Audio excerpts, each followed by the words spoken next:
I'm Greg Tepper. That's Greg Powers. And this is This Week in Cruton. It's Greg Powers, Next Level Athlete.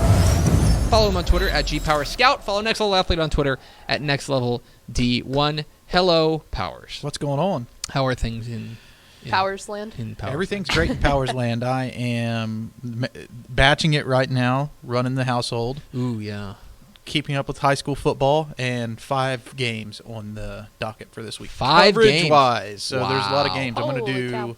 Highland Park, Magnolia at Jerry's World, and then the doubleheader in Jerry's World on Friday. Ooh, and I'll then see you there. Doubleheader at the Frisco Star on Saturday. Nice. Who's playing the Star? Flower Mound, Marcus, and Lake Highlands, Interesting. and Pleasant Grove versus... Oh, yeah. Who's PG got? Salado? Toledo? Yeah, Toledo. Yeah. The PG's played there before. Yeah, last year I watched them there last year. That's gonna be big time for Salado because their high school is literally in between like 2 pastures. There's nothing out there. Yeah, It is quite familiar with out there. Salado. Yeah, they were in our district for basketball for a while. And I they're actually- in Lano. Yeah.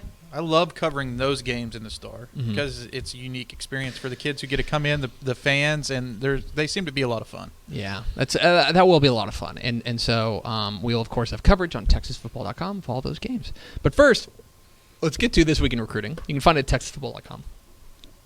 Start with our prospect on the rise. You were at the Colony in Lancaster. Yep. Yesterday or last week. Fantastic game. Lancaster pulls away late to win that game.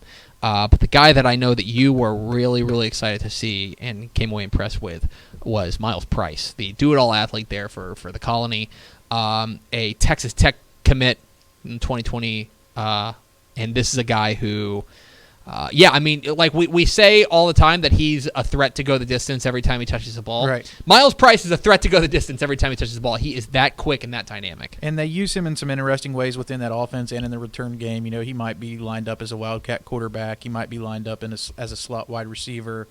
And you see him working out here with Dontre Wilson from the Next Level Athlete Camp. Dontre was one of our wide receiver coaches, and that's kind of ironic because that may be a good type of comparison for Myles Price's game because Dontre was that Mr. Do-Everything in that DeSoto Eagles offense when he was there.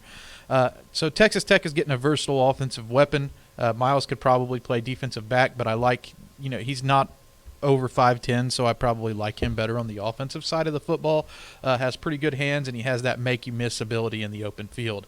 But the Colony also has a defensive tackle named Marcus Moore, who is very explosive. I looked at his list a little bit further this week, and he's got a ton of offers, but no P5 schools yet, and I think he has P5 skill levels, so that's maybe somebody to watch as signing day approaches, and if he doesn't sign in the early period, maybe in the second signing. Marcus Moore was a guy that Ishmael came away really impressed by the Colony, and this is a guy 6'1", 275. He's that kind of quintessential interior lineman, Right.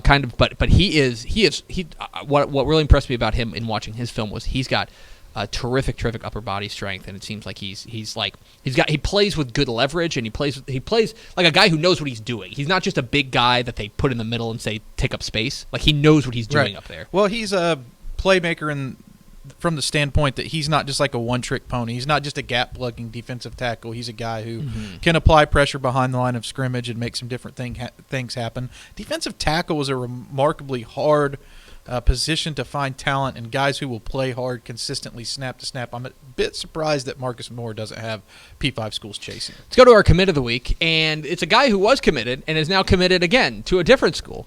It's a flip.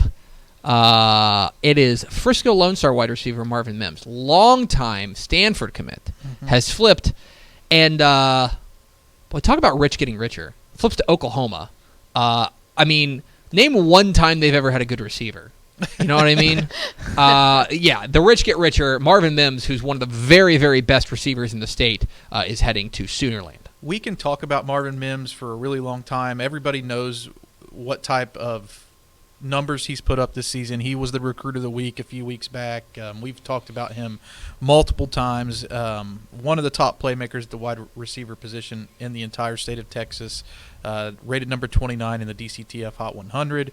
But I think the thing that kind of sums this up best is teams scheme for Marvin Mims every game to try to take him out of the game, and they can't do it. That's the type of player he is. He has a great or he has an advanced route tree. He can run all the routes. You just saw him running a wheel. They move him around and let him do different things within that offense. But scheme-away defensive coordinators are going to have a hard time trying to slow this guy down. He is, plain and simple, he is the best player I've seen in person this year.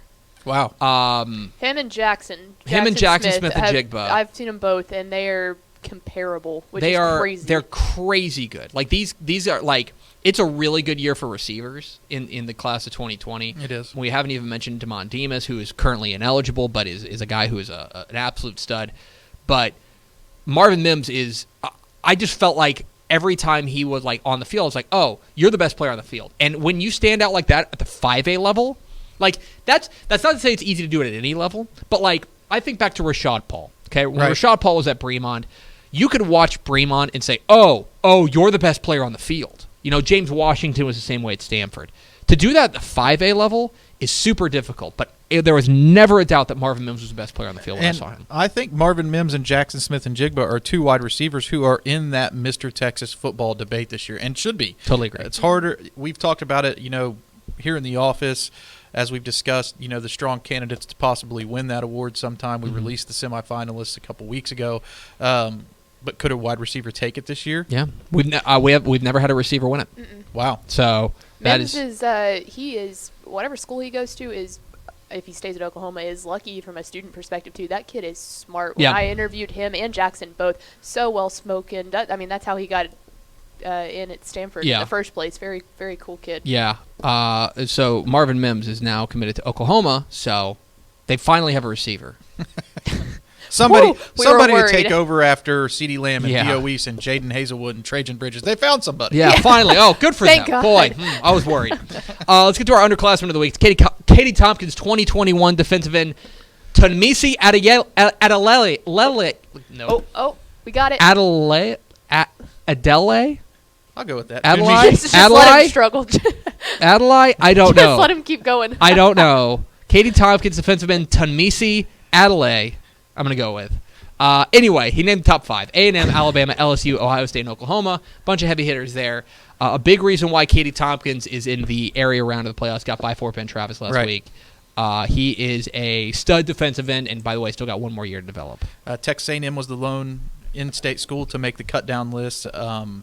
Really keeping an eye on Ohio State here. He's taken, I believe, a couple of unofficial visits up there already, so that's really something to monitor when you can go from Houston all the way up to Columbus on your own dime. To see that program multiple times, it may be something to really take into account.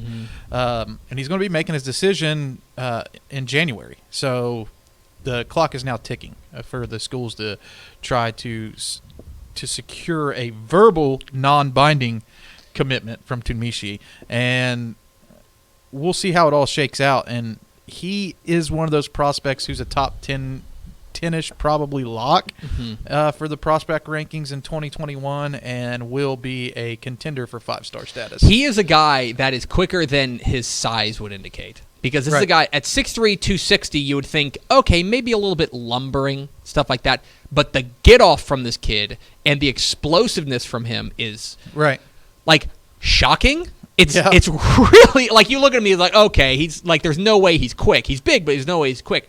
But boy, howdy, he closes in a hurry. And his junior tape is a little bit better than his sophomore tape. We're actually watching his sophomore highlights right here. He didn't have a composed junior highlight tape yet, and if he did, they've put it behind the privacy for the playoffs. So, but this is his sophomore highlights, and he's a little bit more explosive, playing probably at like 240 on this highlight tape, playing at around 260, 265 right now. He's one of those new age, versatile defensive ends who can hold his gap, but also put pressure on the quarterback. Let's get to our recruit of the week. Our recruit of the week is McKinney North tight end Brandon Frazier.